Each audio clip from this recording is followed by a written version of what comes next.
Si Super Makmak ay nagbabanatan doon. Pasok ngayon ng TNC. Kyle TZ, however, falling pretty low pero makukuha pa rin niya yung pag-go side na napigilan dito ni Ogwen for the strike.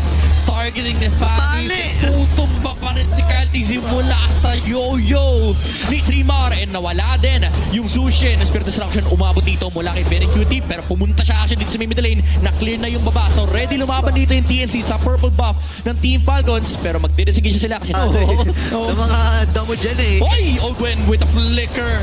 Ultimate hindi aabot pero pinamput siya pabaring ilasi. Pero may better death like mula dito kay Fuse na cancel Zaya. Coming in.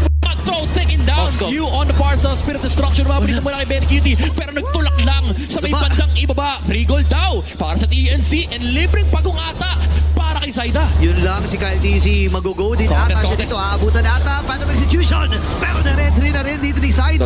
55. 45% person. We're at knock number 1 sa gameplay. Ito si Chaco. Stop. Ayan, sinusubukan nilang patayin. Sabi nila, okay, pwedeng pansinin. Testing natin. Testing lang. Checkmate lang. Hakdi na. Actually, naramdaman ni Vlad na ma-purify siya. Kanina, Oo, pero ito pumasok ka, pero strike, tutumaba si Trimar din. Andoon yung Vengeance from TZ. Hahabulin niya yung CC, Uranus na umahabol sa CC. Pero sa may bandang unahan, Zaida nagwawala. Nakatatlong cabin na, pero mag-out muna yung Panic. Kyle TZ nandito pa rin sa loob ng Turtle. Siya ang makakuha ng pagong. Flap TZ still in the front lines here of Team Falcons. Flicker out na kay Chato, pero nandoon na yung pagtahin ni Kyle TZ. And pinarel ng bala ni Super Mark. Ira siya.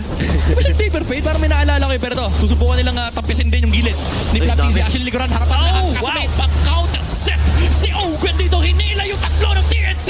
Pero may Spirit Destruction mula kay Benny Cutie. And tumumpa na Super Mario. Sipat mula sa bagyo. Tumitip ka na ang TNC rito. Flap TZ, doon sa unahan pero mabubukot si Flap TZ. Kaso medyo makulit yung natapos.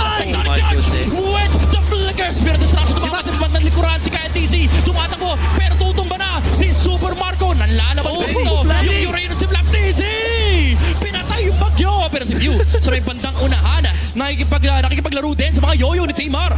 Sa may bandang unahan Crimson Beacon. Wala na palang Crimson Beacon to pero wala nang pantakas yung Zushin. Flap TZ makunat ako pero wala makunat sa apat sabi ni Zaida. Pero pinapataray na ng Flap TZ. Kaya kong i-regen yan. Pero distraction hindi tatama. Jack to the mighty swing. Yung mga pala ng Super bakit ito tatama sa bato. Tutumba na si Jack Ng Falcons na yun lang yung kailangan. Makukuha yung Lord ni Roche. Walang ka-idea-idea TNC pero nandoon yung tectonic charge mula kay Jack to hindi expect ni Kyle TZ and binabagyo ang Team Falcons sa may top lane. Spirit Destruction pinata na kasi alam nila may nakauwing isa and TNC out maneuver Kanina pero ngayon sobrang lakas na ng map control ng TNC. Zaida sa may patang likuran nakita nila Super Marco. Few however with the strike napakahapde ng mga